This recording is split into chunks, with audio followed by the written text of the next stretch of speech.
It's not possible. I didn't say it would be easy, Neo.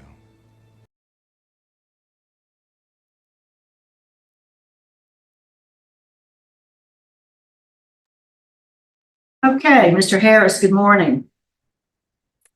Your microphone's on mute. Do you see a microphone? You can.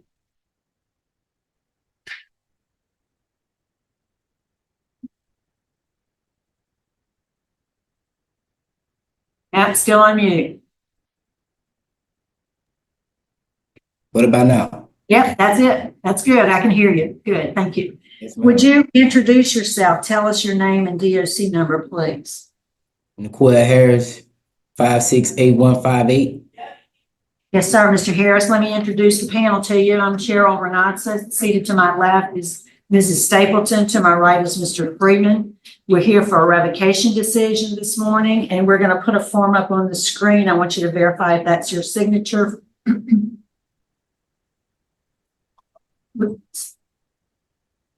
Is that your signature at the bottom of that page dated?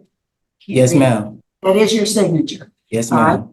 So based on that information, your answers to those questions, you're not eligible for appointed counsel this morning. So are you ready to proceed with your revocation hearing? Yes, ma'am.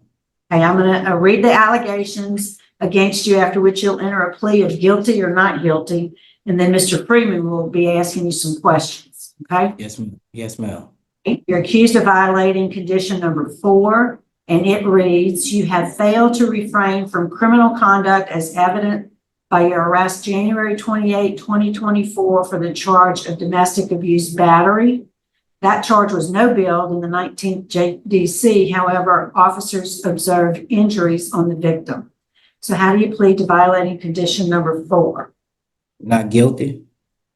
Then there's condition number 10, which says you have made no payments and are currently $1,008 in arrears on your fees. How do you plead to violating number 10?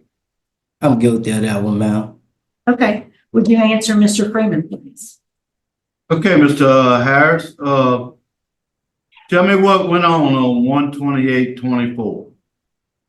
It was really just a misunderstanding. Me and my girlfriend, she was trying to get a car fixed, and the guy come over, and he was just trying to charge her money just to look at the car.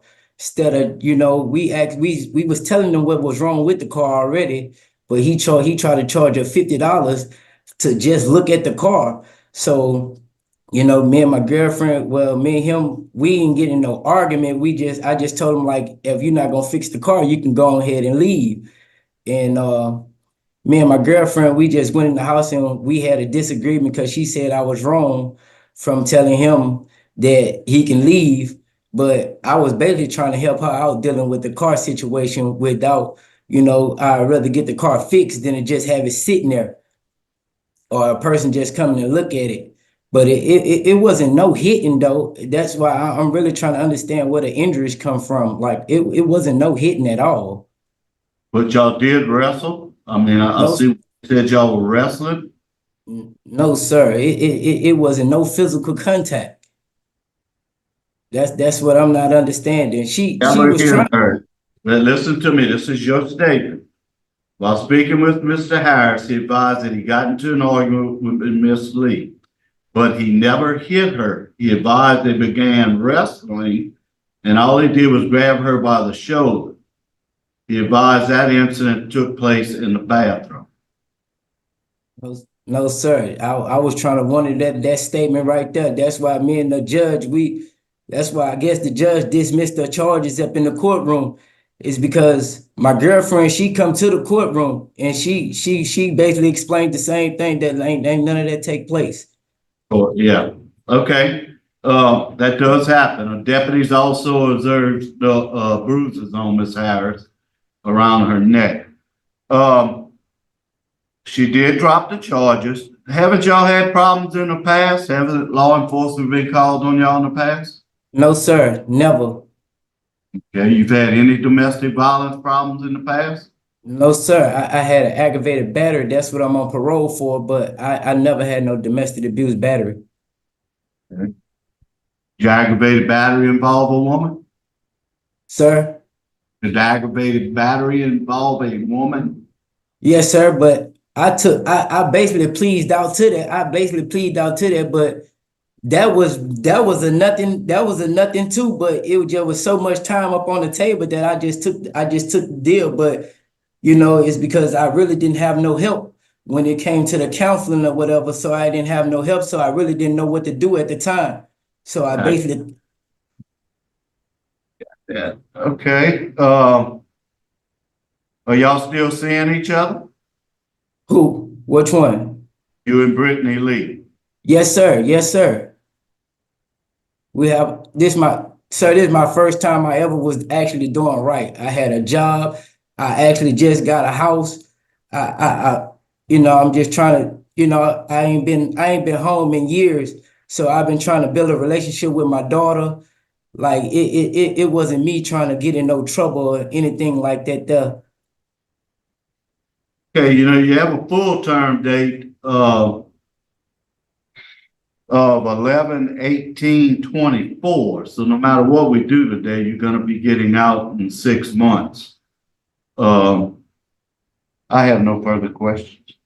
Where is Miss Lee this morning? She was trying to do the Zoom, but she said her phone didn't want to let her download the Zoom app. So I guess she was trying to call. She was trying to call the place. I just got off the phone with her. She was trying to call a place to see how to do it or how to get in touch with it or how to do it. But I guess she ain't make it. Okay. Anything you want to say to us before we vote? Yes, ma'am. I just need a chance. Like, I ain't give no problems through my whole little time that I've been on parole. I ain't give no time. All I do is go to work and come home. I ain't gonna sit here and try to pull y'all legs or try to, make nothing feel sorry. But I'm just trying to build a relationship with my daughter and, with Brittany child. Like, and I actually been doing a pretty good job. And I just need a good little chance just to try to make myself better. Like all I'm trying to do is just make myself better to the society. Like it really wasn't no harm or nothing like that there. I just was really just trying to get them to understand that, don't try to get over on her because she a lady, and you trying to charge her $50 just from checking her car out when you're not even your mechanic. You're not really even your mechanic. Okay, well, we appreciate your comments. So. Oh, she is not registered as a victim. She didn't want to register as a victim. She didn't want to be on you. She just was looking, listening. Okay. I gave her the Zoom thing before she's watching it. Okay. Yeah. She did communicate. Okay. Was able to communicate. I guess she's just watching it this morning. Okay. All right. I think we're prepared to vote. Mr. Freeman. Okay. Mr. Harris, you don't have much longer left. So I want to do something to make sure when you get out, you stay out. Okay. Obviously, y'all have had some problems. So my vote today is going to be to do not revoke, but to add the special condition that you attend a domestic violence class. Yes, sir. Yes, sir. Right. Mrs. Stapleton. I was gonna revoke you. I'm gonna tell you that right now. Yes, ma'am. I take a poor view to domestic violence, but I do agree with with Mr. Freeman that the special conditions of you receiving domestic violence classes or seeking out classes. And if you went full term, I don't think these classes are offered in our prison system. It doesn't seem like so. I think that's very valid. So I'm in agreement with Mr. Freeman. Thank you, ma'am. All right. And Mr. Harris, I do agree. I think you need some domestic violence prevention classes that will help you. Yes, ma'am. Continuing to build a relationship with your daughter. So my vote is the same. Do not revoke. Add a special condition that you enroll in and complete the domestic violence prevention program. Your parole officer will get you signed up for that. Yes, ma'am. Yes, ma'am. When I show up to Okay, when you get out of there, you need to go straight to the probation office.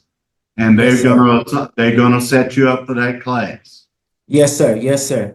I'll make sure I complete So it. you go to that class and, don't you mess with Miss Lee unless she wants to.